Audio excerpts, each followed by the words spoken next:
महाराज जी, पाप कर्म का फल संकल्प लिए बिना ही मिल जाता है, लेकिन मनोकामनाएं पूर्ति हेतु कोई भी कर्मकांड अनुष्ठान के लिए अपना नाम, अमुक गोत्र, स्थान, तिथि आदि बोलकर संकल्प लिया जाता है तथा वैवाहिक तात्कालिक सुख के लिए, वो तात्कालिक परिवर्तन के लिए संकल्प किया जाता है। तात्कालिक कि मैं अभी ये चाहता हूं, और जो पूर्व से उसका संकल्प किए हो क्या, जो पूर्व का पुण्य है उसका संकल्प करते हो क्या, वो अपने आप आकर के सुख दे देता है।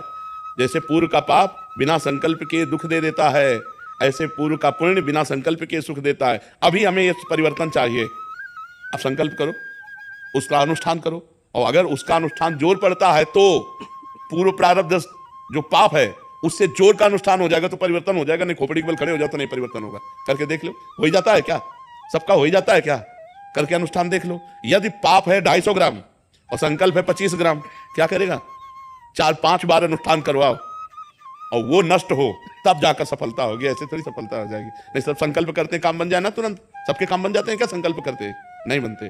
जिसका अब पाप है 25 ग्राम और संकल्प है 250 ग्राम, दबा के उसे नष्ट कर दिया, सफलता प्राप्त हो गई। तो तत्कालिक सुख का परिवर्तन करने के लिए कि हम तत्कालिक परिस्थिति को उत्तम बनाना चाहते हैं, इसके लिए संकल्प किया जाता है, इसके लिए संकल्प किया। समझ पाएगा आपके नहीं पाए।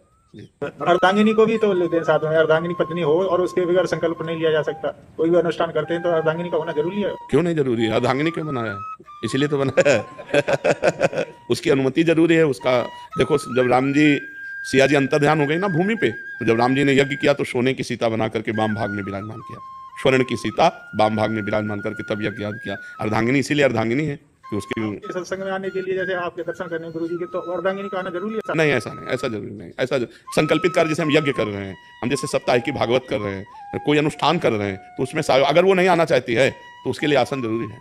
हाँ, उसका एक अधिकार होता है, और आप जो पुण्य करेंगे उसको फल प्राप्त होगा। अगर वो आपके अनुकूल चलती है तो, अगर वो प्रतिकूल चलती है, आपकी अवहेलना करती है, आपका अपमान करती है, निरादर करती है, तो पतिव्रत धर्म में है नहीं, तो उसको कहां से प्राप्त हो जाएगा। लेकिन उसका अधिकार है, वो अर्धांगिनी है, और ऐसा चाहिए कि उससे अनुमति लेकर के ही धर्म कार्य किए जाएं। उससे अनुमति, उसको इस बात का अधिकार मिलना चाहिए अर्धांगिनी का, और उसको सोचना चाहिए कि मेरे पति हैं, मेरे भगवान हैं, मुझे पूरा इनका सहयोग करना चाहिए, दोनों प्रेम से चलना चाहिए। लेकिन ये आज बड़ा असंभव है। पूर्व की जिनको लड़का लड़की ने देखा नहीं, केवल घर वाले ब्याह कर देते थे, जब घर में आके देखते थे कि हमारा पति है, हमारी पत्नी है, तो जीवन में कभी नाम उच्चारण नहीं करती थी।